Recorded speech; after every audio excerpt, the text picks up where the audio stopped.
Hello everyone and welcome to 2021. This is our #1 presentation for 2021. If I haven't seen you already, Happy New Year. And we're really excited about this presentation today because we've got some special guests from Akambo to give us a market update. So we're really excited about this presentation. The reason why we're doing these presentations is that we're really passionate about our clients' success, and we feel like these presentations with the information that we're giving out to these clients helps with success and actually really aligns with the Rubiix care factor, which we're really passionate about. We want client success. Obviously, we'll be talking about financial matters here, and it's going to be of general nature.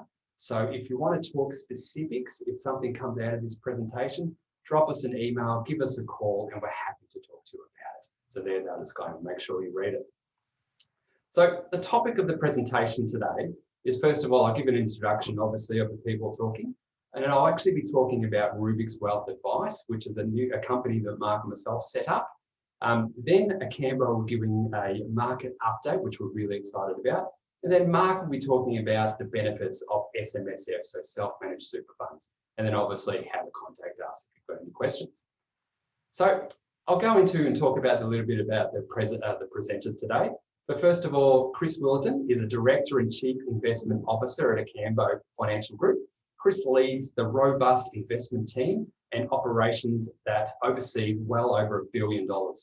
Robert McDeesey is a Senior Investment Manager working alongside Chris and has an extensive experience in managing investment portfolios across both domestic and global equities, having also worked with some of the largest investment firms in the country. So we're really lucky to have these guys here. Mark Deviljack is a Director and part owner of Rubiix Business Accountants as well as Rubiix Wealth Advice. He has over 30 years experience in the accounting industry. He's a fellow of the Chartered Accountants, has an advanced diploma in the financial planning area, as well as great experience with businesses in relation to asset protection and business management, and a particular passion and experience with SMSF, or SMSF, as the cool people call it. My name is Stuart. I'm a Director and also a part owner of Rubiix. I've got over 20 years experience in the accounting industry. I'm also a Chartered Accountant.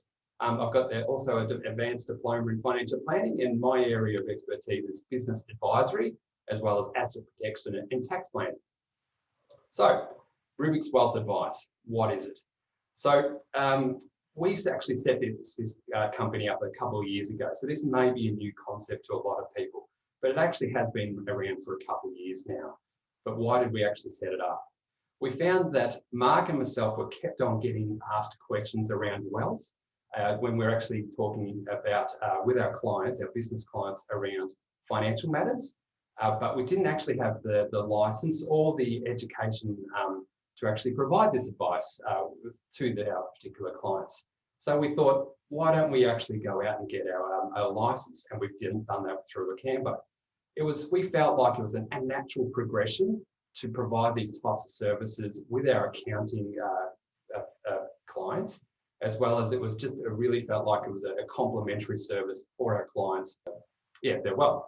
So what we can actually do with Rubiix Wealth Advice is that we can provide a personalized service with our personable approach to understand their financial needs. I guess with our accounting arm, we're already talking about financials and numbers and everything like that. So we've already got that experience with our clients and that depth of knowledge with our clients already. So it's just a natural progression to Rubiix Advice. With Rubiix Wealth Advice, we actually look to build long-term relationships through long-term wealth. So it's really, we're finding a lot of clients really enjoying the service that we provide. And we're really developing financial goals that are specific and tailored to our clients. So first of all, we are an authorised rep of Akambo. What does that actually mean? So Mark and myself had the opportunity to go out to the marketplace and pick the best in terms of who we wanted to be partnered with. So Akambo is our licensor, so they provide us the license to provide the financial planning services that we can offer. We wanted a partner with a business that actually matched our values and our culture of Rubiix, and we feel like we've actually got that through Akambo. A benefit as well is that they're not aligned with any stakeholders, which is great. So with Akambo and Rubiix Wealth Advice, we are offering tailored solutions, so specific to individuals and also businesses out there, which is what we couldn't do in the past, as well as Akambo gives us direct access to Australian and international markets, which is great, and some clients really love that. A lot of clients also love the transparent investment approaches. So they're actually understanding what they're invested in. I'm also actually understanding what they're invested in, which is fantastic. Akambo do a lot of research. They're up to date, which is also great. It gives us access to that research as well as our clients. And what's really important as well is their fees are competitive. So all this talk about Akambo, I will now hand over to Chris and Robert to give us a market update. And they'll show the breadth of knowledge in terms of what's going on in the market now.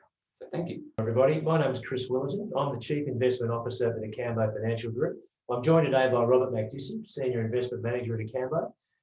And we're here to talk to you about what we've seen in markets over the last 12 months, investment markets, including share markets, fixed income markets, some of the factors that drove markets in what was a rather interesting and, let's use that word, unprecedented year. And we'll talk a lot more about what's going to be coming down the pipe over the next 12 months as well. There's still a lot more to work through with what we've seen in a COVID-afflicted economy and way that society conducts itself. And that's going to have a big impact on the investments that we see as value drivers for the next 12 months. Robert, let's talk a little bit about the past 12 months. 2020, a lot of volatility. We finished roughly in line with where we started. What was your highlight over that period?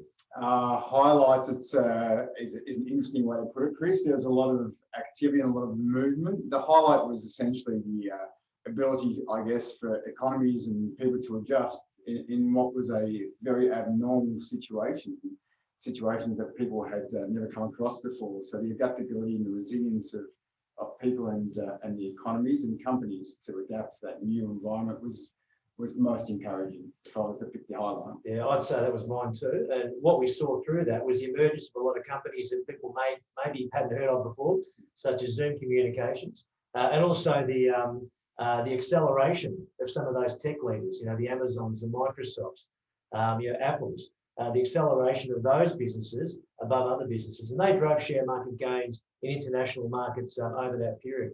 What we saw coming through in the last several months of the year also was a cohort of Australian companies, particularly the mining stocks, that really drove our share market up over that 12-month period. What we're expecting over the next 12 months is somewhat of a rotation between old world and new world stocks, if we can call them that. But it's not going to be so much the new world stocks that are going to drive things higher. We think that a lot of the old world stocks, the resource stocks, the cyclical stocks, are what's going to lead the way over the next 12 months. So we'll touch a little bit more on that shortly. What we are seeing though around the world is that interest rates are low. They're expected to stay low, although we are starting to see some glimpses of inflation come through. And the fact that rates are low is having a big impact on the income that retirees can generate from their investments. So that's going to be a key topic we'll be touching on today. And as I mentioned before, portfolio positions are going to be critical as we navigate our way through a rather, what we think could be another tumultuous 12 months. Yeah, so on that, you can see it started off as a very positive year. In fact, as you recall, Chris, we were talking about a cyclical uplift occurring globally in economic activity, a lot of growth coming through in regions outside the US, and things are looking great. And we've got here, the IMF had actually predicted a growth of 3.6% for the year to come. Now, we know those forecasts can vary a fair bit from the reality, but it gives you an indication of where we were at the start of the year. A lot of countries fell well short of those numbers. Yeah, well, quite famously, the UK had a negative 10% GDP for the year, gross domestic product. So the economy contracted 10% for the year, which is their worst year since the Great Frost of 1709. Yeah, and you were there, Chris, so you told us all about it. But there's extraordinary times, and when we talk about these numbers in isolation, 3% here, 3.5% there. It doesn't seem like a lot, but these are extraordinary numbers, particularly on a level where you have countries in Asia, in particular, that are growing, and we still had growth in China this year. So, to put it in context, you had countries like the UK down close to 10%, you had the US down 3 or 4%. These are very large moves that you very, very rarely see in global economy. So it was an extraordinary year, considering particularly where we started off. We started the year in a position where cash rates were low already. We saw a lot of leverage, a lot of debt in the world, and a very mature economic cycle, let's say. So what we in effect saw was that the COVID-driven crisis did in many ways shock the start of a new cycle, as we're seeing it. We saw rates go lower, if it was possible. We saw commitments from central banks to keep them low. We saw commitments from governments to spend money, and that's just kick-started certain parts of the economy. What we can't lose sight of is the fact that some parts of the economy were shut down, things like tourism, hospitality.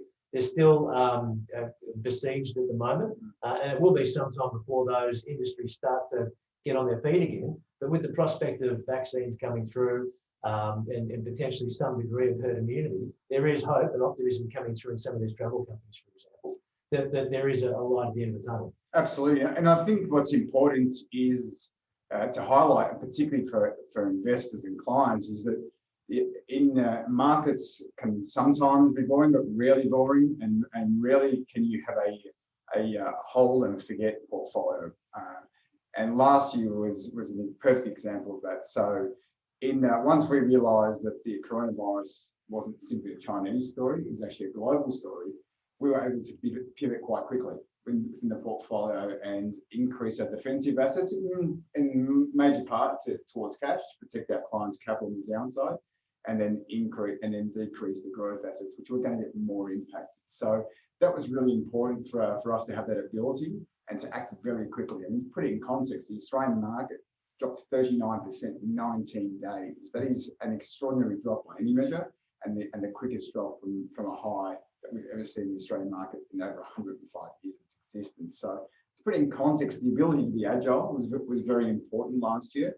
And on the flip side of that is, once we realised the level of support that was coming through from central banks, as you mentioned, and also from governments and fiscal stimulus, JobKeeper and JobSeeker and such, once we saw the levels and the speed with which that was activated, well, that changed our thinking with portfolios. So we were able to pivot back again into more growth-orientated stocks. And a recessionary playbook tells you that the more cyclical stocks, and to put it in perspective, a lot of these stocks have dropped 50, 60, 70% in that short time. Yeah, it was extraordinary, but they provided great opportunities for, once you saw the amount of stimulus coming through from the central banks and the governments, will roll back on our way into recovery. So it was important for us to be able to pivot both ways last year. And that was a feature, I guess, of last year. And it's worth noting too that while still a lot of companies are still well below where they were 12 months ago, 10 months ago, some are well above where they were 10 months ago, but some are still where they were 12 months ago. So, but an important part of managing that money is around managing investor psyche. And a lot of that is just protecting your nest egg in times of uncertainty. We saw extreme uncertainty, especially through that March-April period. So at times like that, it's one thing to take a long-term view, which is critical, but it's also another thing to protect the assets of clients in what is a very uncertain time. And there were grave fears that markets could have dropped, you say 39% we fell. At that point, I mean, there were some scenarios where we could see markets dropping another 30%. So some pretty extreme scenarios there. And obviously the ability to pivot to cash and defensive assets when you needed to, but also the ability to pivot quite quickly and take on that more growth-oriented stance, when the situation demanded. Oh, absolutely, and that's very important. And when we talk about the level of stimulus, and I'm sure everyone's aware, there's been central bank interventions, there's been government interventions. This slide here, I think, is really important because this is about to the end of last year. So since then, there's been more stimulus. But these are the small bubbles you see is what governments and central banks stimulated back in the GFC. And what they did last year. Now, since then, those big blue bubbles have increased further, and we expect will increase even further from there. So we just wanted to use this graphic to highlight the sheer size of the stimulus that's come through. When you start talking about numbers, billions, trillions, it just rolls off the tongue. You lose a little bit of perspective. But when you consider that global financial crisis, the biggest financial and economic crisis since the Great Depression, 80 years prior, and it is dwarfed by the response that we've seen from governments and central banks there. Yeah, I mean, the word extraordinary is almost underplaying it. The size of the stimulus that's come through. put it in perspective, the US is currently going through a process, fiscal spending for the government of $1.9 trillion. To put that into perspective, their annual GDP is $20 trillion. So this is 10% of their annual GDP in one installment of the stimulus. This is what also is providing us with a more constructive view, because the sheer weight of money coming into markets and also coming into the economy will be very supportive of the recovery story that we'll give more detail on.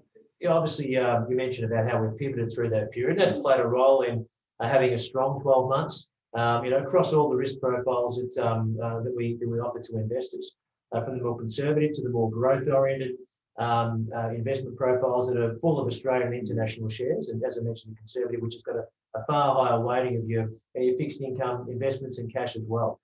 Selective use of cash over that period, of course, but we don't want to have too much in cash at any one time, because cash is yielding pretty much next to nothing. So we've got to be quite discerning about how we invest that cash and try and extract a real return without taking much risk at all for those conservative investors.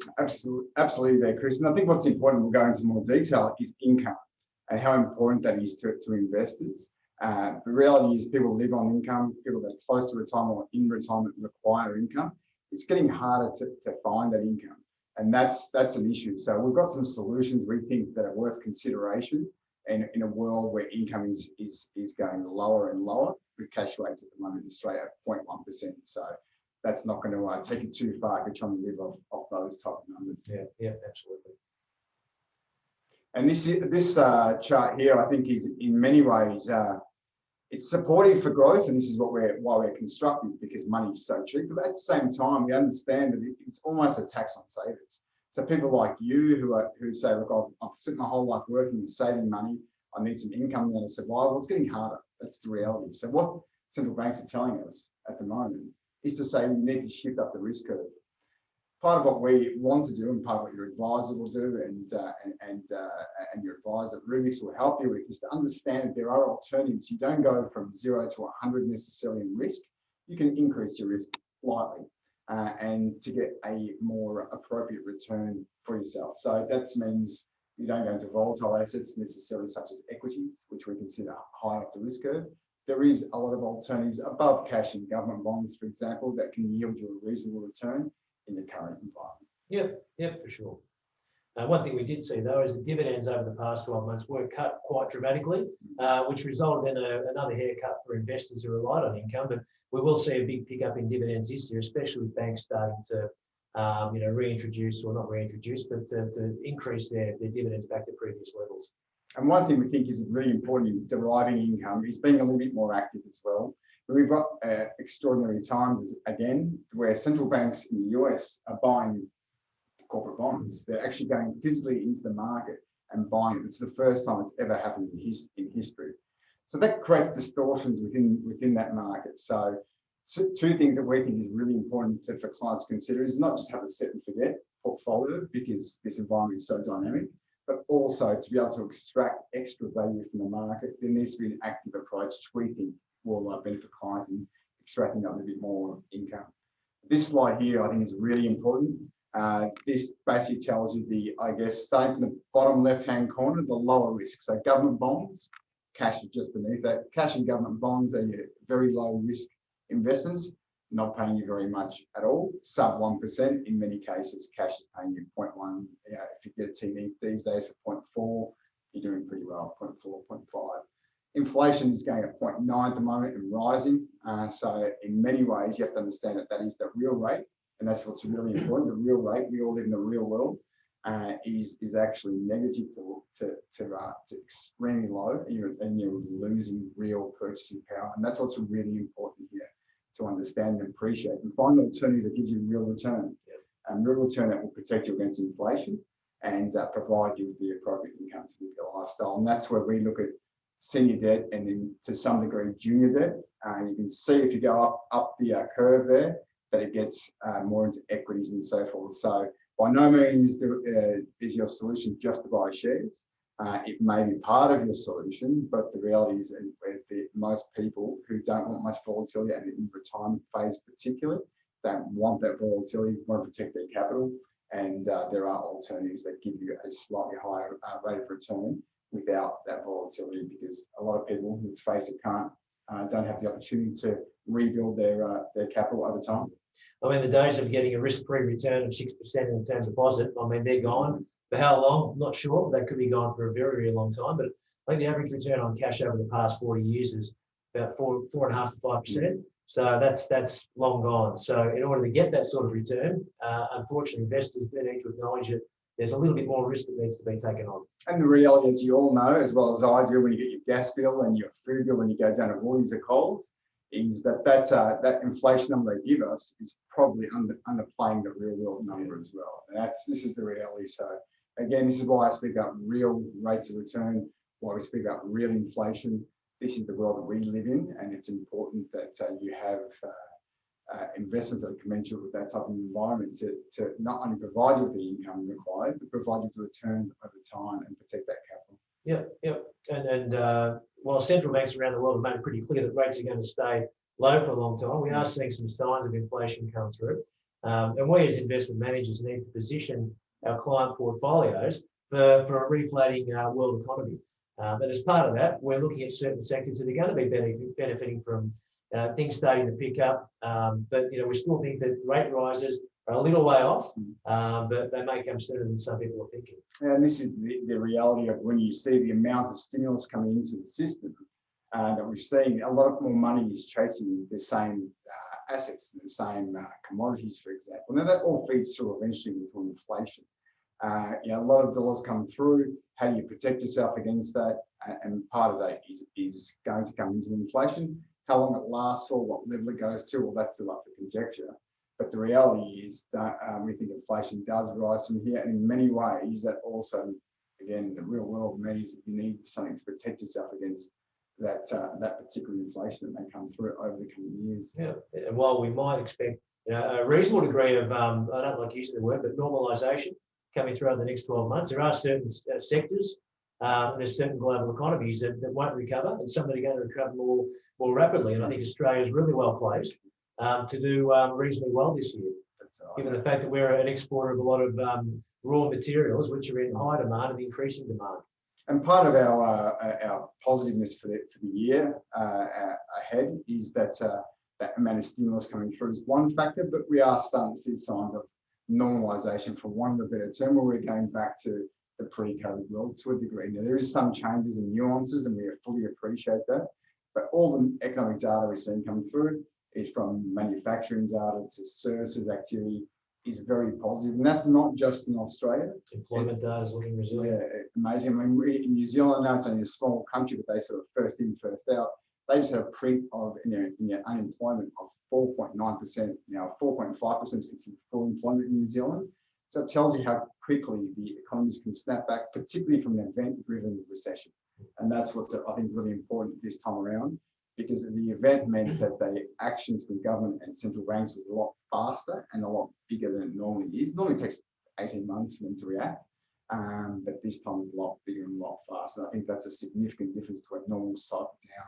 Yeah, the rollout of vaccines is going to be key to that. Yeah, absolutely, and it's looking more positive by the day. When we use Israel as an example, and it's been a barometer for us, Chris, with regards to how effective is the vaccine rollouts and how effective is it in dropping hospitalisation, deaths, and so forth. And we've got this chart up here which shows you that in Israel, where they gave about 70% of their population now is inoculated, and they also go to people over 60 first who are more at danger of the virus. And there's been a really steep drop in hospitalisation and deaths in that group of people. So not only there, but we're starting to see the UK and the US. The UK is predicting by about June, July, they will have most people inoculated.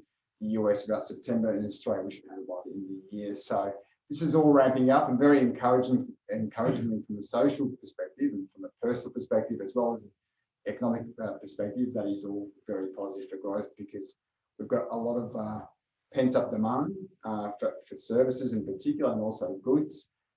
In the US, you have over $1.5 trillion saved in what we call excess savings. And in Australia, the savings rate's gone from 6% to 20%. So even though there are pockets of stress, in general, there's a lot more called firepower and on household balance sheets that will allow them to take advantage of that pent-up demand when normalisation does. The question is where that's going to go. I mean, it's probably not going to go on international travel for a little while. Certainly domestic travel may be a beneficiary. But what we saw through the crisis is people were still spending a lot of money, but they were spending it in different ways. I mean, most people have become used to now ordering things through Amazon and buying online. That's something that a lot of people were forced into, but it's becoming quite normal. So it'll be interesting to see what sort of other behaviours change on the other side of this. But we do know that there's a big well of savings out there that is going to be deployed over the next 12 months. And to that point, I mean, in Australia, we had retail sales come through in January that were 10.7% higher than they were this time last year. Remembering in January last year, there was no COVID in Australia, which is kind of extraordinary. So it shows you the resilience of our economy and how that stimulus that we spoke about before is working into the real economy. Yep, that said, we are seeing signs of inflation. Yeah, and that's something that we are very conscious of, because inflation impacts fixed income, which products you go into, which ones benefit in that type of environment. There's things like government bonds that won't benefit, although they're safe, they won't benefit in that environment. There's certain stocks, there's certain sectors that will benefit in that environment because they're a hedge against inflation. They protect you. So essentially a business that can pass through costs is a good place to be. So our focus at the moment is on twofold, is to concentrate on companies that are great growth companies, they have great balance sheets and will continue to grow. And then on the other side is companies that leverage the economic cyclicality or economic pickup that we're seeing, because they're the type of stocks that have operating leverage coming out of recessions generally. And we're already seeing signs of that in the recent reporting season that we saw in Australia, but also within the US. It's critical to get the balance between those sectors and those styles of investing right for investment portfolios, and that's something we refer to as a barbell strategy. Yeah, absolutely, and that's something I think will continue on throughout the year. Obviously, things can change, but that barbell strategy is the way we describe it. Basically, growth at a reasonable price. We'll give you some examples of what stocks they are, and stocks that are more cyclical and cheaper but more cyclical. So there's the growth at a reasonable price stocks, things like in tech stocks, so Microsoft, Apple, Amazon, and Google. Cyclical stocks, they're more things like the banks, both here and overseas. BlueScope Steel, BHP, James Hardie, who's a building products manufacturer, Freeport-McMoRan, who's a copper producer as well. As well as that, normally in this part of the cycle, you start seeing the small to mid-cap stocks outperforming because they're leveraged to the economy. And an example of exposed to that is the Russell 2000, which is basically the smaller to mid-cap stocks in the US, which has had an extraordinary run, and we think will continue to benefit. And that's why this cycle indicator is where we think we are at the moment. Essentially, we're in the repair phase, and we're going into a recovery phase, which is generally an expansionary phase. This part of the economic cycle is quite pro-growth, and that's why in our portfolios we plan to have a growth bias in our asset allocations. Better to say, Chris. So recovery phase of the economy, interest rates are low, pent-up savings, vaccines going to support a reopening of the world economy. We're seeing that at the same time as we're seeing a real push for a lot more renewable energies around the world. It's worth highlighting renewable energies will use significantly more copper than certain other raw materials. For example, an electric car uses 2 to 4 times as much copper than an internal combustion engine. Companies such as BHP and Freeport-McMoRan, these copper producers, big copper producers, we think they'll do extremely well over the next 12 months. Yeah, correct. And these tend to perform in this part of the business cycle. Now, we're not seeing enough to stand here and say the world's all rosy and it's great again. So some of the risks that we currently see as potentially becoming bigger issues throughout the year is if the vaccines don't get rolled out as quickly as we anticipate. If we get strains of the virus, which might mean lockdowns or rolling lockdowns occur again. So we understand they are risks and something that we are monitoring, but at the moment it looks like we're getting on top of it through the vaccines. What can also disappoint is stimulus and the level of stimulus the market's pricing in and thinking about that we need to get the economy going again could underwhelm. That could come from central banks or from governments as well. And probably the hardest thing for us, as you and I predict, is we can look at balance sheets, numbers, and estimate. It's the human side of it. Yeah. How long does it take for people to get confident in? How long does it take before they start taking up a lot more services? How long does it take for them to want to go back to work? All of these human behavioural traits are really difficult to predict. So we have a lot of what we call a faster type of economic data that tells us, how many people are going to restaurants and how's that increasing and so forth. They're the type of things that we'll look at to see the human behavioural side and whether people are normalising again, which I think is important. But it's great to have those savings, but if people aren't spending it, well, the economy's not going to move very quickly. Yep, absolutely. So the key message from us is that we're cautiously optimistic about the year ahead, but there's a greater need for the ability to rotate between sectors to seek out the optimal performance for the next 12 months. And we think our portfolios are well positioned to capture that. Yeah, absolutely. And then constant, as you said, Chris, constant active management, constant observance of what's happening around us. And certain times we may get overvalued markets, the ability to take profits at those points, and vice versa. If we get into a situation where things get too negative, we'll be able to take advantage of the values, because even though we have a very positive view, it doesn't happen in a linear fashion. It's not going to be straight in a straight line. There will be bumps along the way. So the ability to take advantage of that, as well as taking advantage of when things get too optimistic, perhaps as well, is I think going to be very important. Yep, absolutely. Wishing you all a very fortunate and prosperous 2021. Thank you.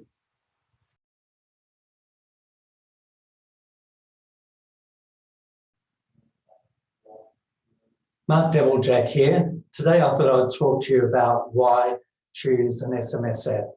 What I'll do initially is I'll run through 4 of the main styles of super funds. Super funds basically can take many forms. So today I've chosen 4 super fund types to look at and compare up against the SMSF. The first one I want to talk about is industry funds. These are traditionally set up by trade unions. They're not for profit, so the members effectively get the profit from its ventures and doing business. Sometimes there are barriers of entry into these funds. It could be you need to be a member of a union, or you need to be a particular profession. Some of those barriers of entries are falling. Also, these funds tend to have large member bases, and that can be important in relation to costs of insurances. With the industry funds, their headline costs are quite low. So their headline joining fees, membership annual fees are low, but they're not transparent. So you don't really know what the underlying fees are in relation to how they manage the investments. There's also quite a lot of restrictions on investments. You don't really get a choice. Often they're building their own investments. So they're building buildings all around Australia, which has its own risks, especially in times of COVID, where commercial property may not be as attractive as what it was in the past. And usually it's one size fits all. So there's no flexibility in relation to the way that you interact and do transactions within an industry super fund. Next, I want to talk about retail super funds. So they're very similar to industry super funds. They're usually set up by big banks and financial conglomerates, like AMP, for example. They're usually set up to make profit for the shareholder. So the shareholder is the person that ultimately gets any gains from their trading, as opposed to the member. Usually there are no barriers to entry of retail funds. They're set up to invite everyone in. There's less restrictions in investments as, say, an industry fund, but you really have to have a small selection, which I'll run through in a few minutes. They have large member bases again, so in relation to insurances, they're quite economic. And retail super funds, I'll have to say, are far more transparent with their costs and the member costs in relation to both their direct fees and the underlying fees in relation to their investments, which is a plus in relation to the industry funds. They do use managers and managed investments, so they're not a direct investment scenario. My favourite topic, self-managed funds. Now, self-managed funds are set up by the member. At this stage, only 4 members can join. 90% of self-managed funds have either 1 or 2 members. They're member directed. All members need to be either a trustee or director of the trustee company.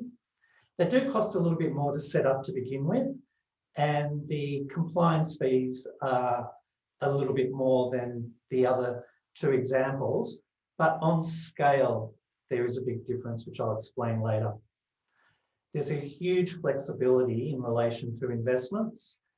Pretty much, if it's allowed within super rules, SMSFs can invest in it.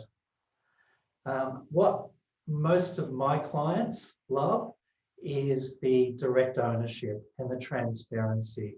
Everything in your SMSF is in your name, you control it, and it's yours and ownership-wise, which is not in relation to the others where things are pooled.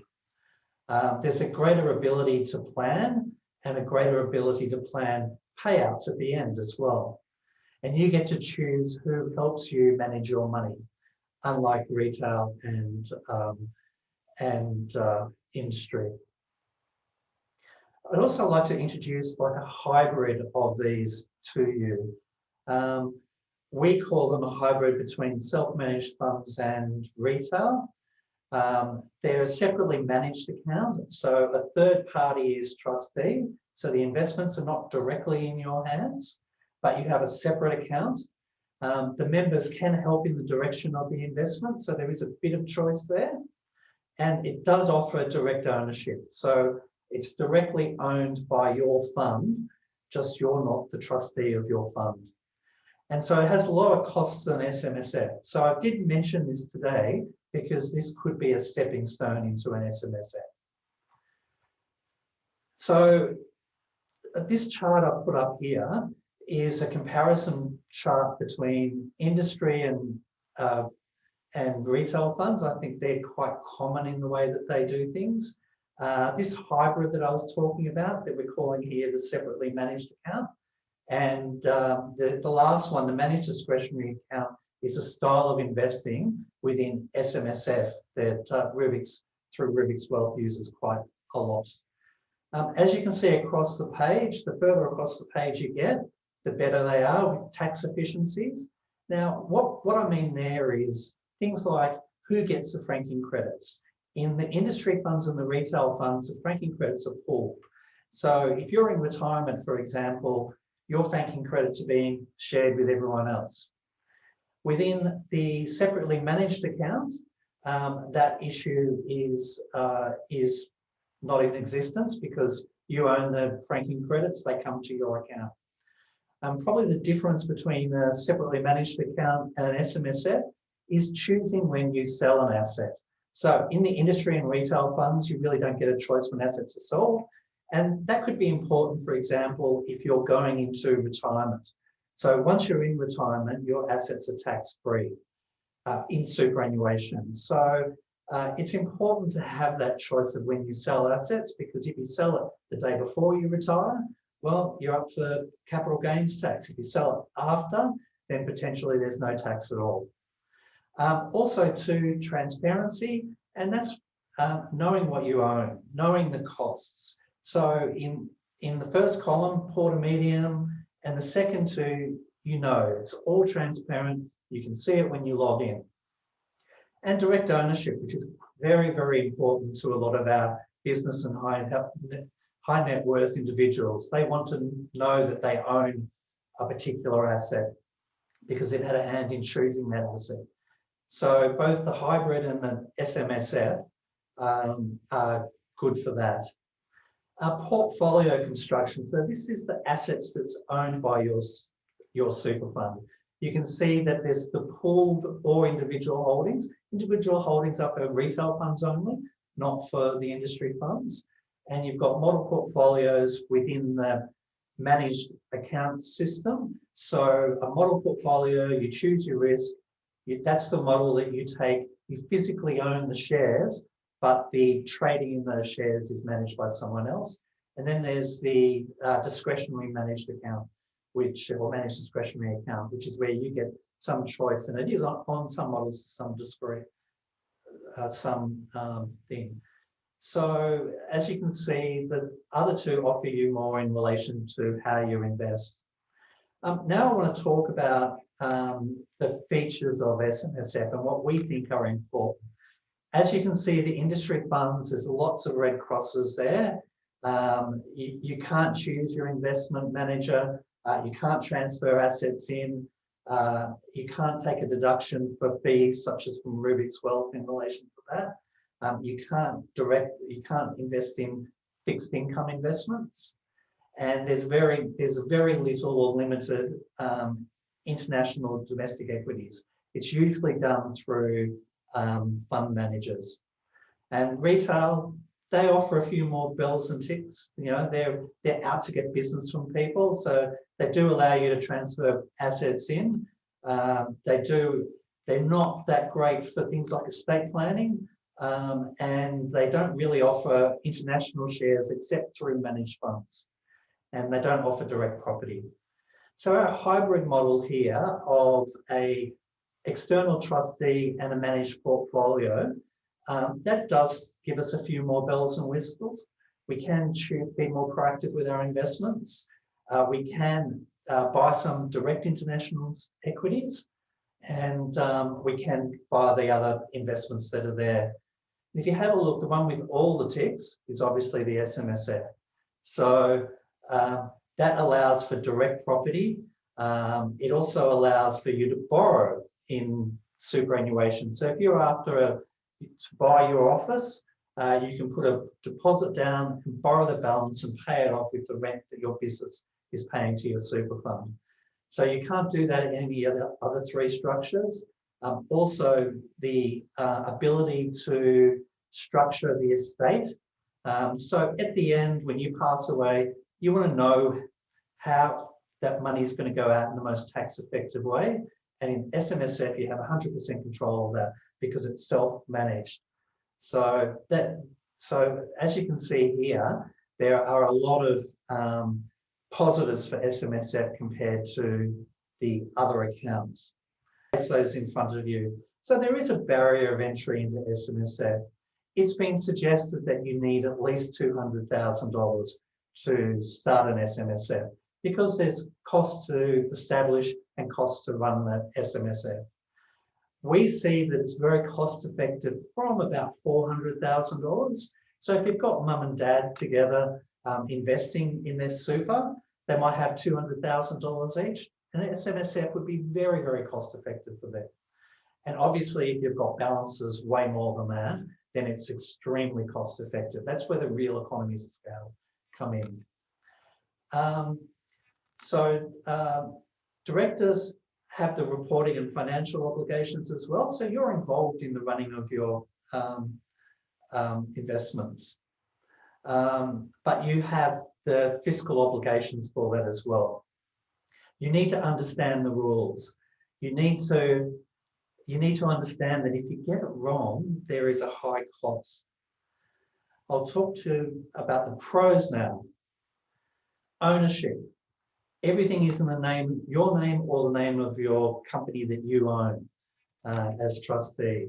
All members are directors or trustees. So this is really important for our business clients and our high net worth individuals because it's physically theirs. They can identify it. If it's a building, they can go and touch it. If it's a share, they can see it on the portal that they own that thing. There's huge flexibility in relation to choosing investments, and it's probably the most effective for estate planning. Reversionary pensions, for example. If I die, my partner gets my pension. So in a lot of the other funds, the money's got to come out of superannuation. So you lose that tax-free status. Also, this is in SMSFs, this is the one where you can buy direct property as well. And you can do what they call You can borrow from the bank too. There are a lot of rules around that, but it is a possibility here. In conclusion, SMSFs are very cost effective if you've got the right balance. If you don't have the right balance and you're still building that balance, then maybe what you might consider is what I'm calling the hybrid, where you get an external trustee and you build your funds up to make it affordable to go to SMSF.